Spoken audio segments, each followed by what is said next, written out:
গড়াগড়ি যায় তাহারই উপরে সবে গড়াগড়ি যায় তাহারই উপরে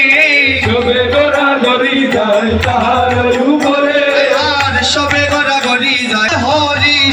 অন্তরে হরি সে উত্তরে বলি হইল কীর্তন সমাপন হইল কীর্তন সমাপন হইল কীর্তন সমাপন হইল কীর্তন সমাপন ভদির মন্দ হল মঞ্জন হইল কীর্তন সমাপন হইল কীর্তন সমাপন হরি বল আস্তে গো ও মায়েরা আস্তে আস্তে কেহ তাড়াহুড়া করবেন না আস্তে আস্তে দোলা নিতে পারবেন রাধে রাধে ও দুল্লাহ মা কহরে আনন্দ মনে ওই যে ব্রজের দোলা করে আনন্দ বলে